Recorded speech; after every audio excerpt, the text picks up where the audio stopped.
I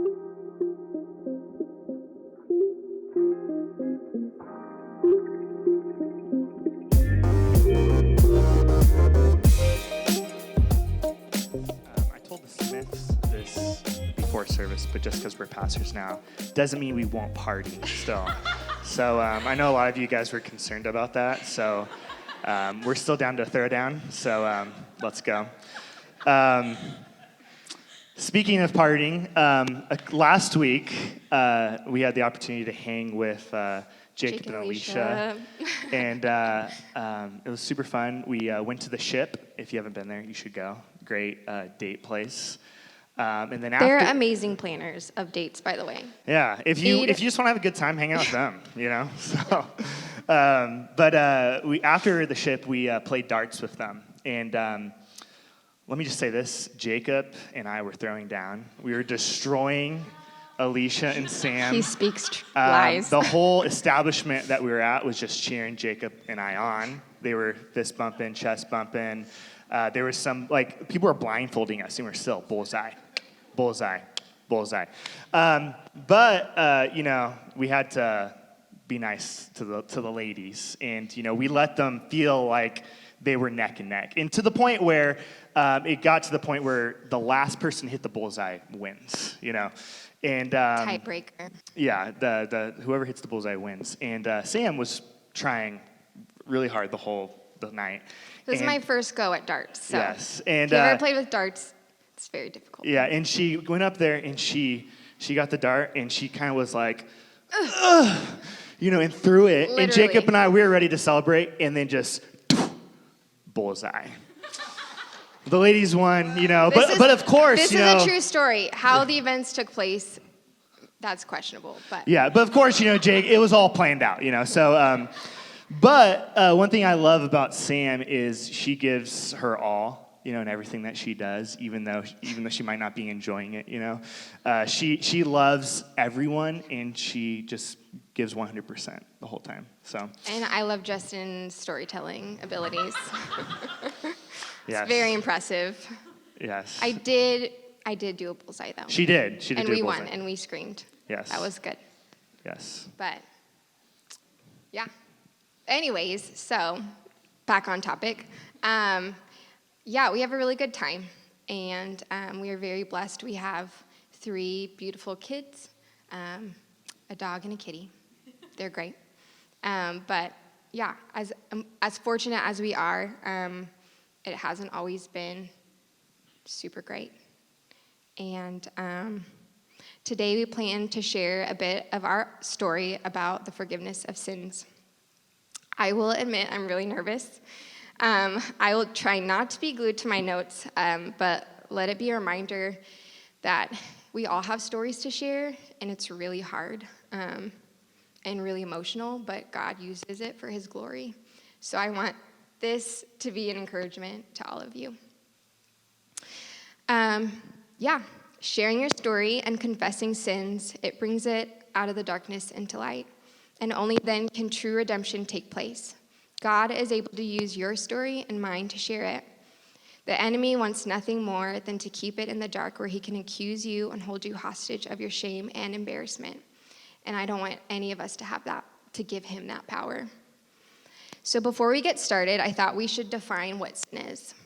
From the New City Catechism, sin is the rejection or ignoring God in the world he created, rebelling against him by living without reference to him, not being or doing what he requires in his law, resulting in our death and the disintegration of all creation. So yeah, it's important to understand the weight of sin, to understand the power of forgiveness. Yeah, and a little disclaimer, our story is not like your story. So if you've been through something similar and a different outcome happened, we're just sharing our story to show how awesome, you know, our God is. And we still fight like everyone else. We got into a fight yesterday, so we're not saying that we haven't arrived. Yeah, we're not these perfect, you know, married couple. We still go through stuff like everyone. And so again, we're just showing how amazing our God is through our story. Yeah. So if you have your Bibles, and if you can go to Luke chapter 22, it'll also be on the screen. A little context before this. Before this moment, Jesus told Peter and his disciples in the Last Supper that Peter would deny Jesus. And Peter, being Peter, said, Jesus, you're crazy. I will never deny you. I will fight for you. I will die for you. I'm the best, And Jesus was like, okay, whatever, And so Jesus was taken away. And we're at this moment. Then they seized him and led him away, bringing him into the high priest's home. And Peter was following at a distance. And when they had kindled a fire in the middle of the courtyard and sat down together, Peter sat down among them. In this moment for Peter, life was crashing down on him. His best friend was taken away, beaten on trial. In confusion, he let his guard down. The temptation of sin tends to arise in stress in our lives, and sin attacks those isolated and away from Jesus. Yeah, so I'll start now with our story. When we first started out married, we've been married for 8 years. We were in a church job early on where we worked with someone who we really trusted, and he really hurt us. Especially Justin, because he was a mentor for him in his youth. And so instead of working through that pain, we found ourselves looking for validation in the next job, looking for our worth in what we did and not who Jesus is. So we moved on. Of course, that Band-Aid only lasted for so long until you need a new one, which is kind of a yucky metaphor, but I feel like it's really accurate. We found ourselves in a similar place, not feeling fulfilled and wanting something new and fresh. So then we found the job, so we thought. We felt like it checked off all the boxes and that we had arrived.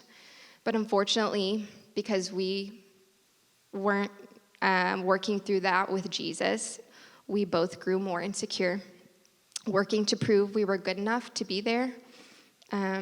I was just a mom of a 1-year-old and pregnant with Ellie. I felt like it wasn't enough. I needed to do more. I needed to be more.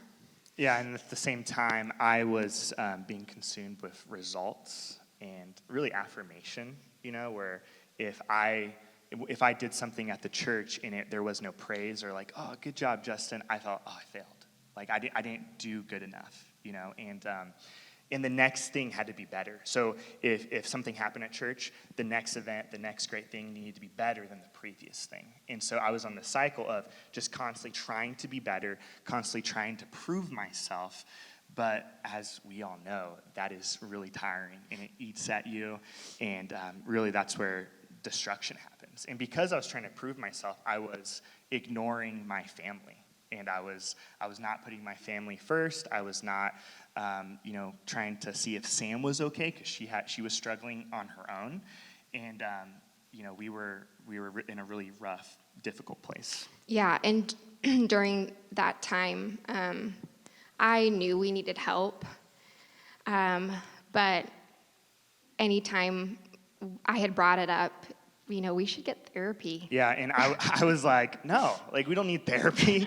I had this kind of mindset of I was a pastor, I was, if I admitted and went to therapy and counseling, then I was a failed pastor, and I was failing as a husband too, and that my parents growing up went to therapy, and so I had this childhood trauma of associating that with, oh, they have a difficult marriage, so that means that we're on the wrong way of this whole marriage thing. So and then we weren't in community, and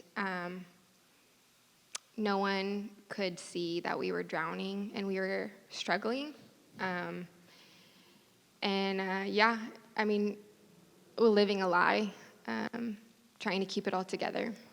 Yeah, in Peter, in a similar place in Luke chapter 22, in verse 56, it says, "Then a servant girl, seeing him as he sat in the light, looking closely at him, said, 'This man was also with him.' But Peter denied it, saying, 'Woman, I do not know him.'" When sin happens for the first time, we can easily dismiss it. I used to do that all the time, where I would sin, I'd mess up, and I would be like, God, please forgive me. I will never do that again, but then I'd move on. There would be no true heart transformation that was taking place. It was almost like, my parents would say, hey, if you sin, you mess up, just ask God to forgive you. And that's good enough, And he will forgive you, but there really has to be the sense of wanting to change in your life, And so what ended up happening was, because I was so stressed and there was a sense of perfection I was striving after, I ended up becoming addicted to pornography, and I ended up letting that be an escape for my life, where I was so bound by what people thought that I needed to get away, and that's what I used as an escape. And when I would look at that, I'd be like, God, instantly, I'd be like, God, I am so sorry, because I knew it was wrong. I knew that I shouldn't be doing that, but instantly, I'd be like, God, please forgive me, and then I just move on. But there was no true heart change, or really, I didn't really want to change. I mean, it was in the dark still. There was no outward confession. And I would never tell anyone. It was an internal struggle that I was dealing with. And so what that led to was me having an inappropriate relationship where I committed adultery, where it started at pornography, and then I started to form an unhealthy relationship, which then ultimately me going against our marriage vows. And all that was happening while I was trying to uphold this image. I was a pastor, and I was showing people, like, oh, our marriage is great. We're the example, at church. But little did people know that that's what I was dealing with. And so back to Luke, it says, a little later, someone else saw him and said, You are one of them. But Peter said, man, I am not. And after an interval of about an hour, still another insisted, saying, certainly this man also was with him, for he too is a Galilean. But Peter said, man, I do not know what you're talking about. All Peter could do in this moment was lie. He was abandoning his best friend in Jesus' darkest hour. And truthfully, in my life and situation, I was doing the same thing, where I was so stressed and consumed with myself that I was abandoning my family, and I was lying to everyone else. I was lying to the church I was working with, the people that were there, and to my family. And that's where I was.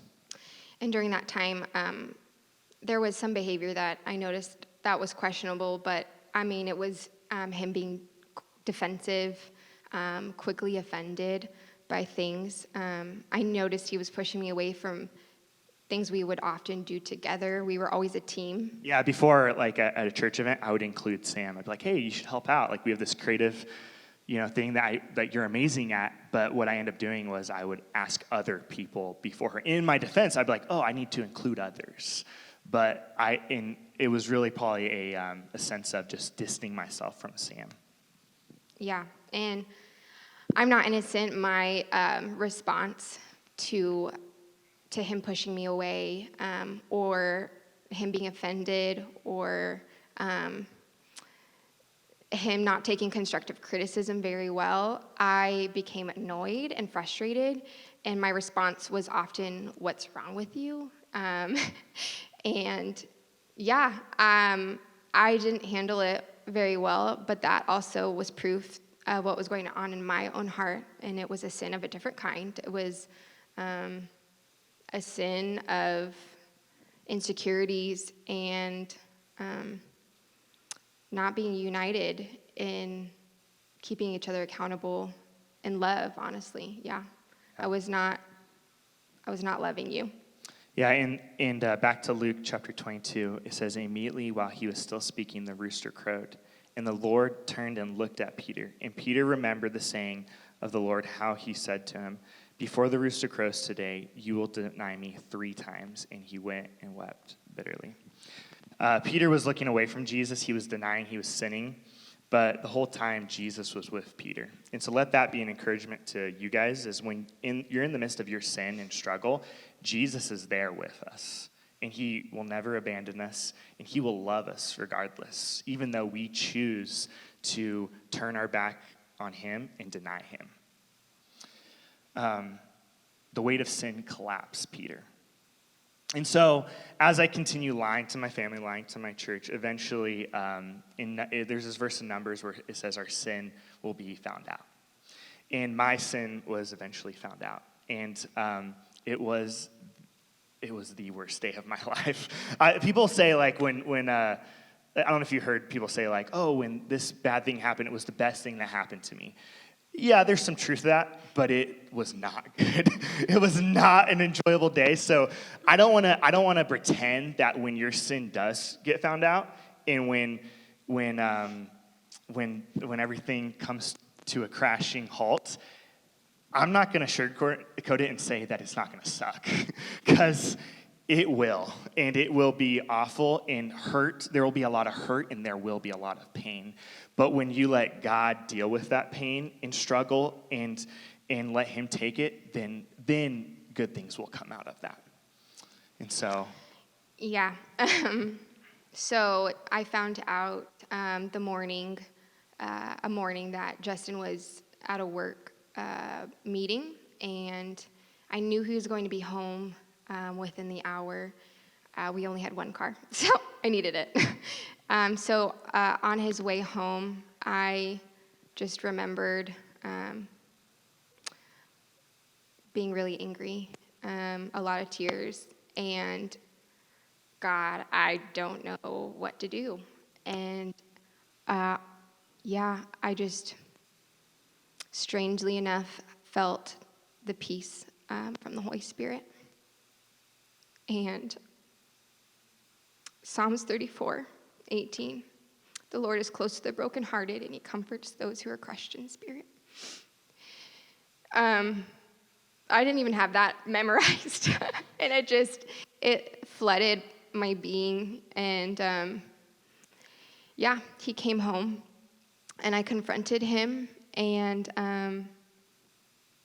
when she confronted me, I wish I could stand here and say, like, I was strong enough to be like, yeah, let's get help.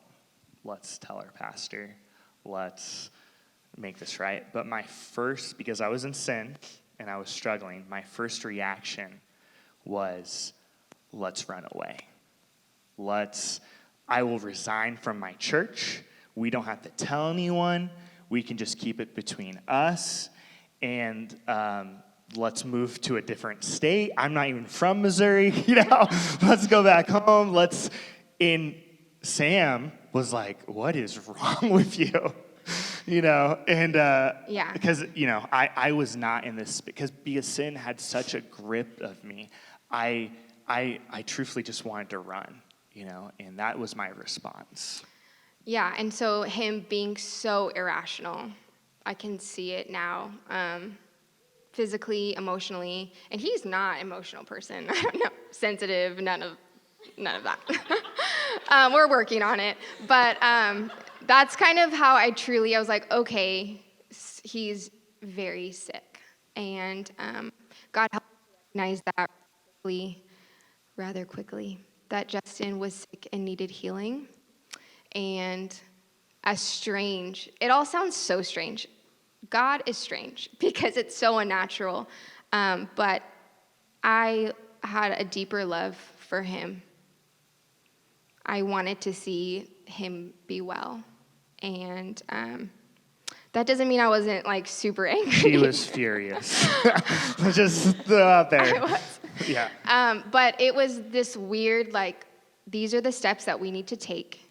I don't care about how you feel. I know this is going to be better. Which is a reversal, because she mentioned how, like, I'm not, I can be kind of not as emotional. That's kind of my steps, where I'm like, if we're in a chaotic emotional situation, my first response is, hey, we need to do step 1, 2, and 3. I'm the emotional one, and I'm like, let's just feel it out. Yeah. And so the Lord really gave Sam strength in that moment, where she knew the steps that we had to take. Because in that moment, I was like, I am going to get fired, which I did, and I'm potentially going to lose my family. And my degree in college was theology. And I'm like, who's going to hire me as a pastor? And I have nothing beyond this degree. It's about the teaching about God. And so I felt really trapped, and thank God that he gave Sam the strength in that moment to help lead us in this. And I will say that with as much anger and frustration and hurt and pain I felt, I was always reminded that, and I didn't want to be reminded of the truth, but I was always reminded that we were all found guilty. And how could I not forgive when Christ has forgiven me? As it says in Colossians 3, 1 through 13, put on then, as God's chosen ones, holy and beloved, compassionate hearts, kindness, humility, meekness, and patience, bearing with one another, and if one has a complaint against another, forgiving each other as the Lord has forgiven you, so you also must forgive. So we went to confess to our pastor and publicly in front of our church, asking for forgiveness and choosing to walk the road of restoration together. It was evident God was working, seeing Justin transform as he received unmerited grace. I knew I had to share that with the person who Justin was unfaithful with.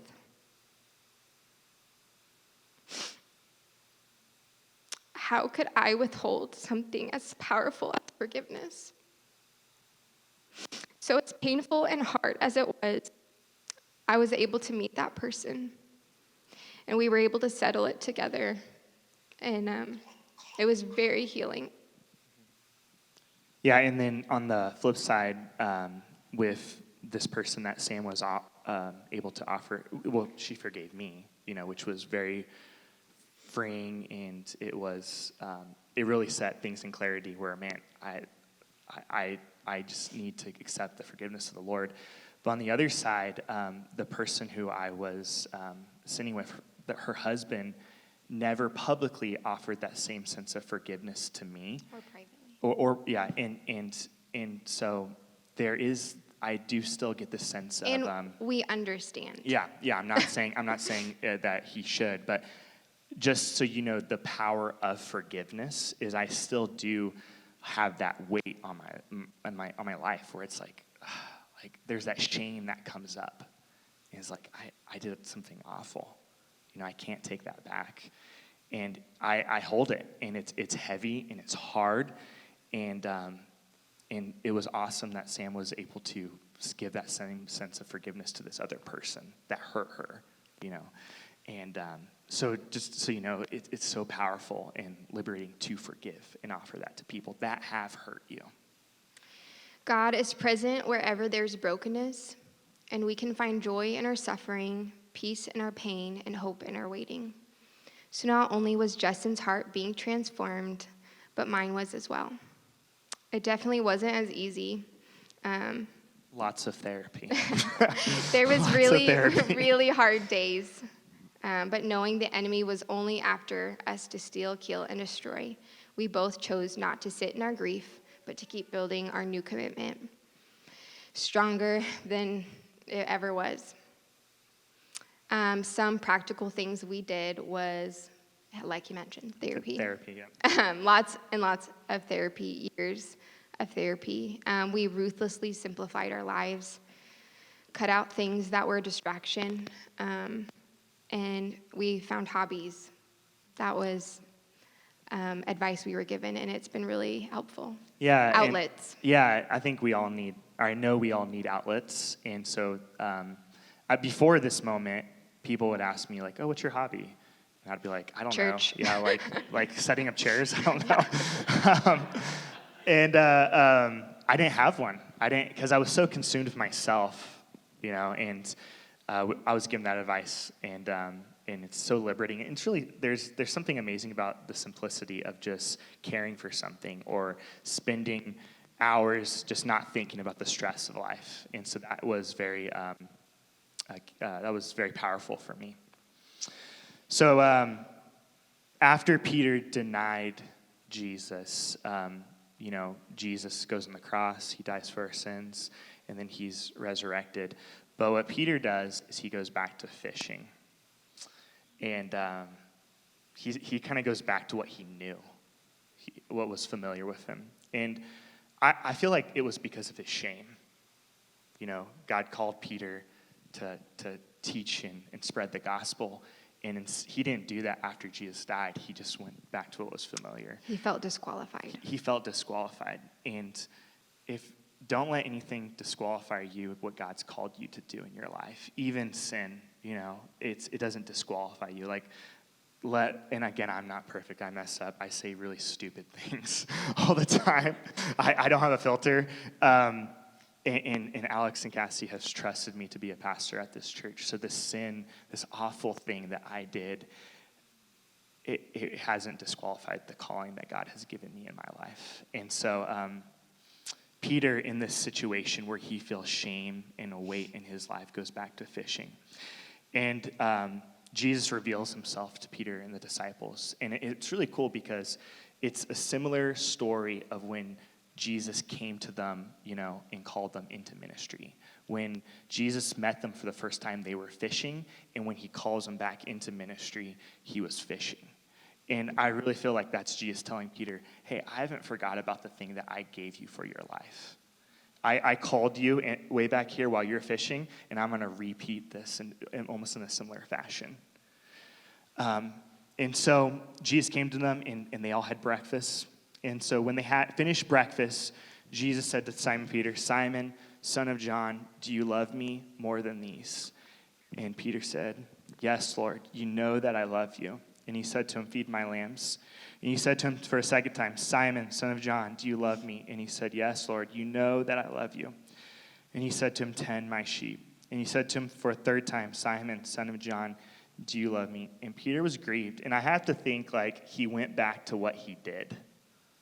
Like, he's asking me 3 times. I denied Jesus 3 times. Like, why are you doing that to me, God? And he said, I do love you, God. And he said, you know, truly, you know everything. You know that I love you. And Jesus said, feed my sheep. Truly, I say to you, when you were young, you used to dress yourself and walk wherever you wanted. But when you are old, you will stretch out your hands, and another will dress you and carry you where you don't want to go. This is said to show by what kind of death he was to glorify God. And after saying this, he said, follow me. It's really cool because Jesus was telling Peter that you're going to die for me. You're not going to grow old. You're going to die for me. And that is such a turn in Peter's life because after what he did to Jesus by denying him, saying, you will do so great things for me, Peter, that you will die for this cause. And that had to be very powerful for Peter to receive because he's like, man, I just screwed up here, but now I'm going to die for this person that I just denied so much. Sam? Yeah. So I think it's important to note that as hard as it is to forgive, it's just as hard to accept forgiveness. Those who have been guilty of sinning against a brother or a sister often walk in shame, like Peter, unable to forgive themselves. But it is so important to accept it. Receiving forgiveness is another way to testify to the cross of Jesus and what he did for us. The enemy wants you to carry your shame, so Christ's accomplished work is not being testified. I witnessed Justin for quite a season fighting through shame and guilt. And when I hear my flesh whisper, he deserves to feel that way, I'd have to remind myself that I do too. I'm just as guilty, but thanks be to God that we are all free in Christ. Ben Myers says, we believe that we stand not by our own achievements, but by the achievements of Jesus' death and resurrection. We believe that the spiritually strong and the spiritually weak are both sustained by the same forgiving grace. And lastly, I'd like to mention, it's easier to say we forgive, but not actually forgive, like Justin had mentioned as a kid. That's kind of what we're taught as children. As long as we say it, we're good. But true forgiveness is not just transactional, but transformational. It's supernatural. and it's not by our own strength, but by the power of Christ. Hearts truly change, and that is the gospel on display. Yeah, if the worship team can come up, we're going to close out. This was a really heavy topic, and just so you know, like, a lot of you know me. We've known each other for a long time. This happened 4 years ago, and I still struggle with sharing this story. Like, a lot of you have never heard that before. I'm not proud of this. This is not something that I enjoy talking about, but again, it is something just to show how awesome our God is and how amazing he is. And even when we're so lost and deep in sin, he's willing to pull us out and forgive us and still have us do what he called us to do. I also want to we want to extend an invitation. If any of you struggle and you just need someone to talk with, and there's sin that maybe is hidden, one thing that was powerful for me was to get out in the open. I was forced to do it, but it still was transformational in my life, where I had to go and tell people that this is what I'm struggling with. And when I was able to tell someone, that's what helped me change. And if you need someone just to talk to and say, man, this is a sin I'm struggling with. I'm dealing with pornography. I am unfaithful with my spouse. I want to punch this person in the face, Like, we are here and we will get coffee. You can come to our house. We will gladly be that old, like, we've been married for 8 years, and now we're the old married couple, kind of. But we will gladly be that for people in this room. If you need people to come aside you and just champion you and love you, we are there for you. So Sam's going to close out with these 3 questions. And if you could all just close your eyes, and as Sam asks you these questions, I want you to reflect on these. And really let these pierce your heart and let these challenge you. Yeah, so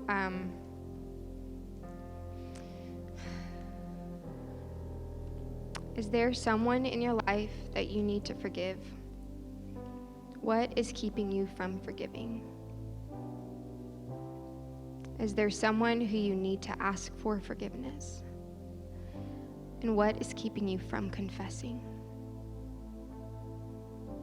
How is your unforgiveness or a lack of confession in your life affecting your relationship with others and your relationship with God?